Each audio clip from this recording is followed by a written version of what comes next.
Yoga isn't meant to stand alone on a mountaintop. It fits alongside whatever movement you already love. Yoga's benefits shift with us no matter what our age. Sometimes it offers strength and flexibility. Sometimes it offers the mental reset we didn't know we needed. Today, I'm joined by special guest, Kristin Mangold, who's sharing her own fitness journey and how yoga has become an essential part of it. So let's get started. Welcome to the Youthful Older Yogi podcast. I'm MJ Waddell, your host and founder of Share Yoga. I've been teaching, practicing, and loving yoga for nearly 30 years. I'm an advocate of movement, creativity, and staying healthy in mind and body after 50. It's never too late to start, and there's a lot of healthy years ahead. So let's start now. Hi, everybody, and thank you so much for tuning in to the Youthful Older Yogi. I'm MJ Waddell, the creator and founder of Share Yoga and your host for this podcast. I've entitled this episode, How Yoga Complements Fitness After 50 and Beyond. And today I'm so happy and so honored to have a special guest. Her name is Captain Kristin Mangold, and we will get into that in a little bit. Kristen takes my yoga class on Monday mornings in a community she lives in, and I just loved her energy. She's very warm. She's very welcoming, and she's one of those people that will actually look you in the eye and ask how you are and say hello like she actually means it, which it's kind of getting hard to find these days. So I asked her to come on to the podcast, and she graciously accepted. So, Kristen, thank you so much for being here. I'm so appreciative of your time. Oh, well, thank you. No problem. Good to be here. Thanks. Well, we're going to dive into how she blends yoga and in with her other fitness routines, why she keeps coming back to her mat, and how we're going to see how movement makes her feel. So before we get to all that good stuff, Kristen, can you tell us a little bit about yourself? I just had a conversation with Kristen before we came on, and I've stalked her a little bit, and I'm so impressed, and she's had an amazing career. So can you tell our listeners a little bit about yourself? Whatever you want to share about your background, where you're from, how you found yourself, where you are now, whatever you want to share. I grew up in Texas, and I went to Texas A&M at Galveston, which is also known as Texas Maritime Academy. And so I became a merchant mariner, and I was in the Merchant Marines for 35 years and sailed captain for 10 of those years. And I have since stopped sailing, and now I'm working as a maritime instructor at a school down in South Florida on a part-time basis. For those of us that don't know what a merchant marine is or does, myself, I do know now because I've stalked you, but can you tell our listeners a little bit about what that entails? Sure. I still have people in my family that don't understand what I did either. So, but merchant mariners are ones that crew the ships that bring goods to and from the United States. And including that, they also assisted moving military equipment in times of war to and from the different places where they needed to, stock up on supplies, or, they were the ones that brought the tanks and the helicopters because they had these big, big ships that used to carry that stuff. We haven't seen it as much as we did in World War I and World War II, but it's still something that the merchant mariners do.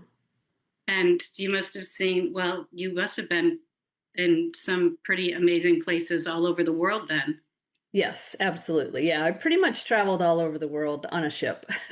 Yes, well, I had mentioned to you, I was on a ship too, but, as a singer dancer, and I've been to some places I'd never would, China, the whole coast of South America, all these places that I was lucky enough to travel to. But I know I was just there in a very frivolous manner, and you were actually doing good for our country. So thank you for your service on that, and thank you for Yeah, sharing yeah, that. sure. And so, as I said before, I only have known Kristen the hour I get to see her on Monday from 10 a.m. to 11 a.m. in the yoga class. So this is really fun for me. And I get to a whole new story.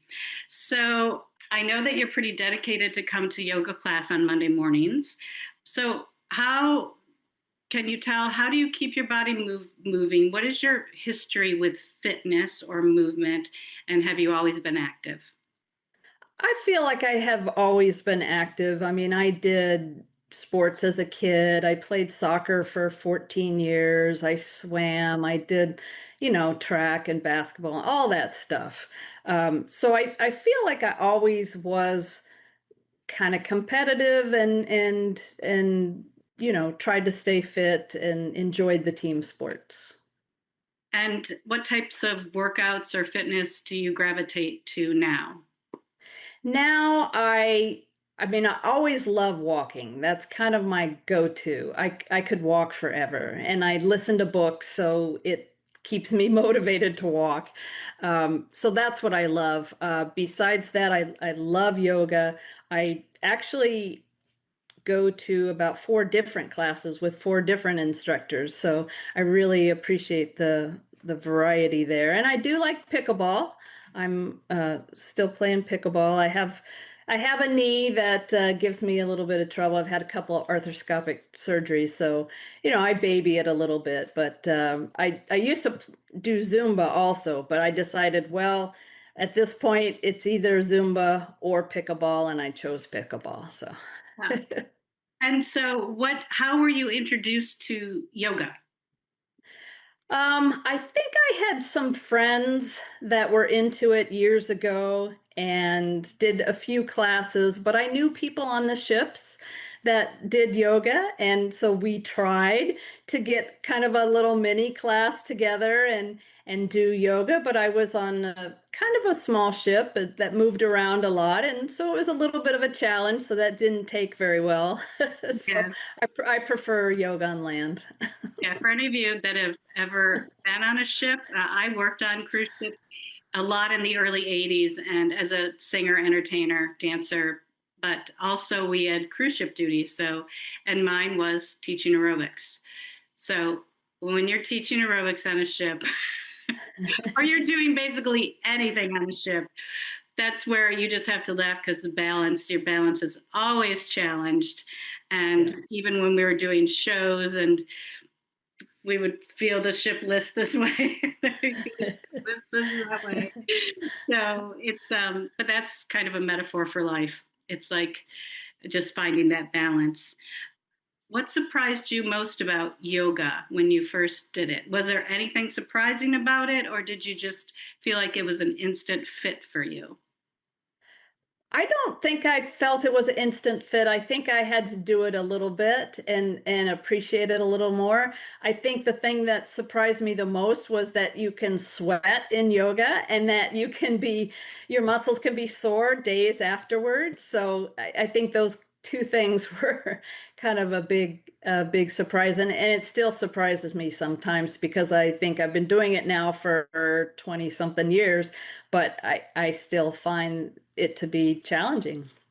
Yeah, and I think a lot of people have that preconceived idea that yoga is just this gentle stretching with this nice music playing, and that's not really, well, that's not the, it can be, but that's not the type of yoga that I teach. I like to challenge, and I also like it when after my own practice, I'm a little bit sore, and Yeah.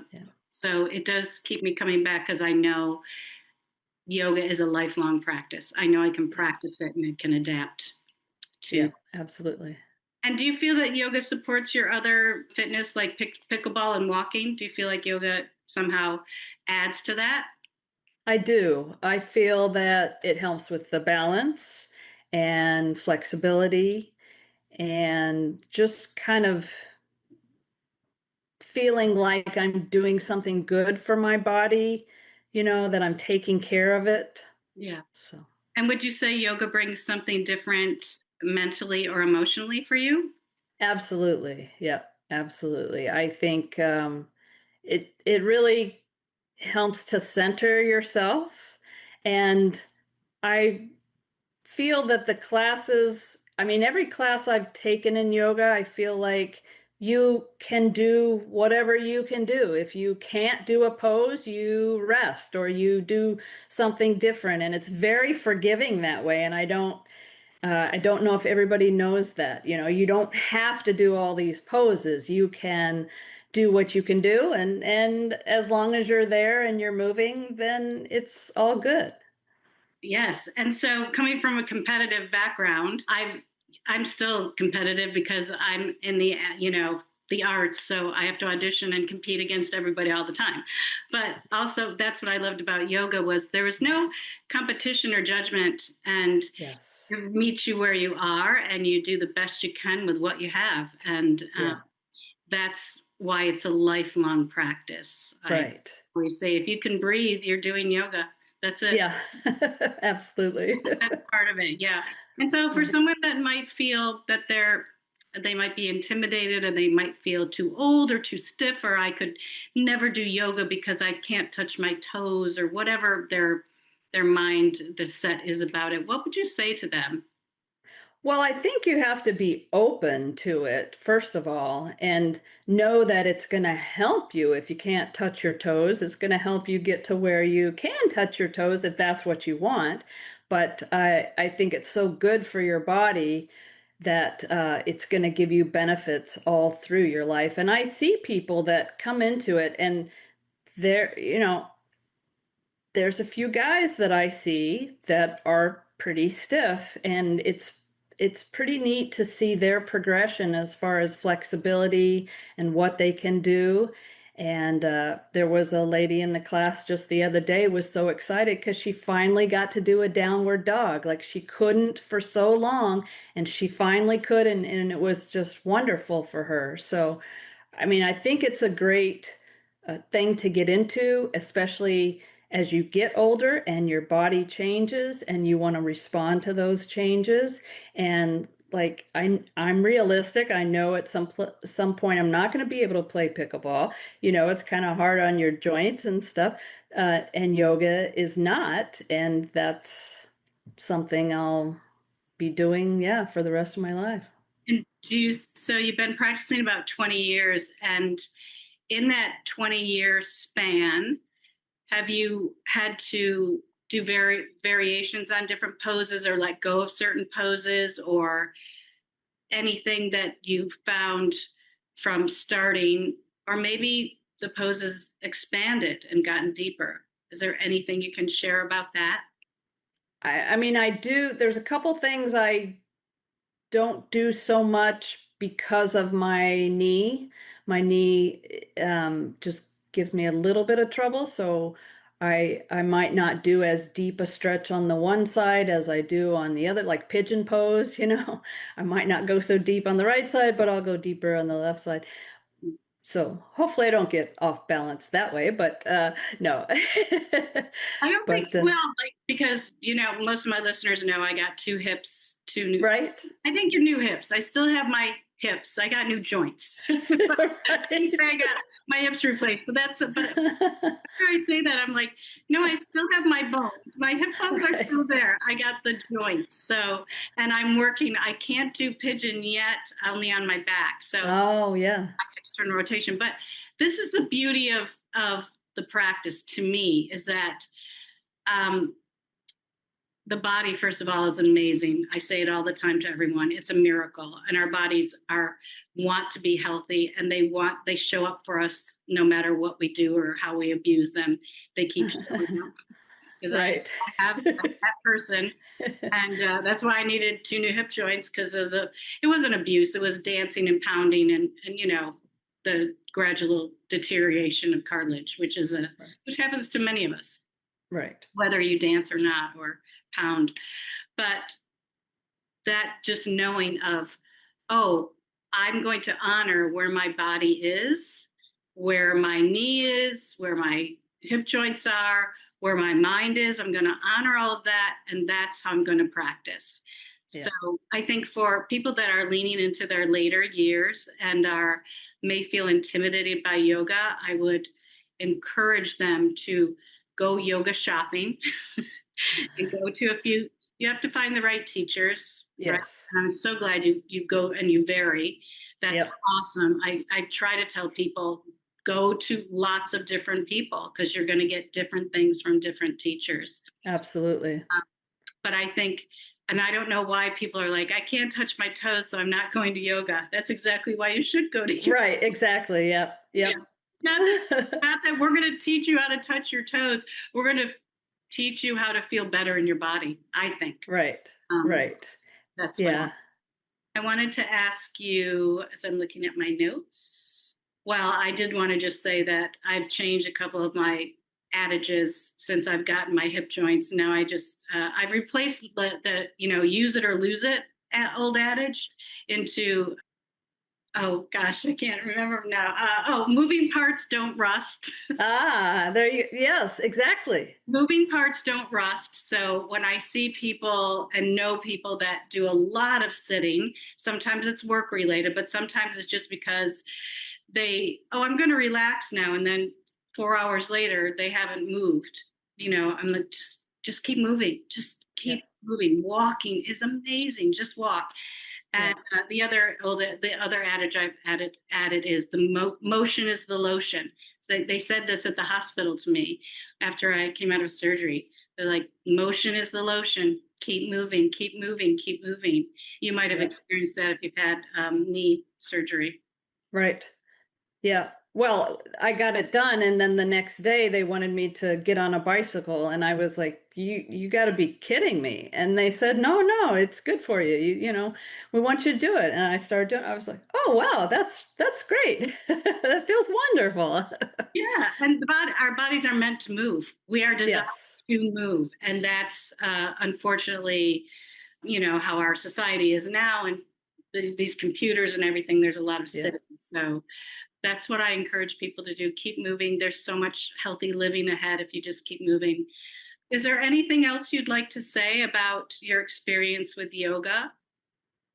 I mean, I think that if people realize that it was, oh, I can't do that pose, and nobody's judging you, and nobody cares if you can or can't do the pose. It's just being there, showing up, and doing what you can. And it's like you said, non-judgmental, non-competitive. We're just happy you're there.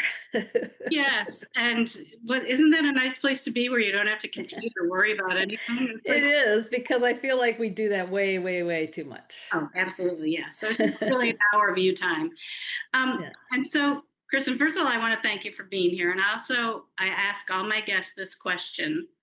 Knowing all that you know and have experienced in your life, usually the question is, what would you tell your younger self? But I like to switch that, and knowing all that you know now and all of your lovely, wonderful experience in life and across the world, what would you like to tell your future self? Oh, I like that. Keep moving. One step at a time, keep moving. I think that's the key to life. I mean, if you talk to anybody who's in their 80s and is healthy, they're going to tell you, keep moving. Yes. So, absolutely. And it doesn't have to be pickleball, and it doesn't have to be this, and it doesn't have to be this. It can just be walking. It can just be, doing stuff around the house. Whatever you feel like you can do it. Yeah, gardening, walking, just going to, housework. Some people like to clean. I like to clean. But really, keep moving. Yes, thank you. Yeah. Thank you so much Yeah. for being here and sharing your journey. And Sure, thank you. yeah, you're so welcome. And to all my listeners, I just want to remind you that to go to my website. It's shareyogawithmj.com, shareyogawithmj.com. And I've got some deals through the end of the year. So if you want to start 2026 off, with a healthy, I don't like to use the word resolution, but just starting in 2026 healthy. I've got 2 programs. One is called Yoga for the True Beginner. The other is called Meditation Made Easy for Beginners and Skeptics. And we will meet 5 Saturdays in January, just for 30 minutes for the meditation and an hour for the yoga. You'll meet live with me, and they're great deals. And it's a great way to learn something new in 2026. There's no pressure. It's not hard. It's easy, and it's going to be fun. So please check it out at my website. It's shareyogawithmj.com. And again, thank you for listening or watching on YouTube. If you're watching, keep moving, keep breathing, and until we meet again, keep sharing yoga. Namaste. Thank you so much for listening. Now you can go to my show notes on YouTube or Buzzsprout and send me a voicemail or email. I'd love to hear what topics you'd like me to speak about, what your thoughts are on the episodes, and maybe I'll share your message on a future episode. Please subscribe to my website, shareyogawithmj.com, so you can receive my newsletters and be first to know about my retreats, workshops, courses, and freebies. If you navigate on social media, you can find me mostly on Facebook and a bit on Instagram at Mary Jane Waddell. That's Jane with a Y, Jayne. This podcast would not be possible without the help of my editor, Dan Jones from Cocoa Beach Productions. You can find Dan at cocoabeachweb.com. And of course, thanks to my generous guests who share their time, insights, and youthful wisdom. Remember, the Youthful Older Yogi podcast is presented solely for educational, inspirational, and entertainment purposes. It is not intended as a substitute for a physician or other qualified professionals. Okay, yogis, stay well, stay youthful, and keep sharing yoga.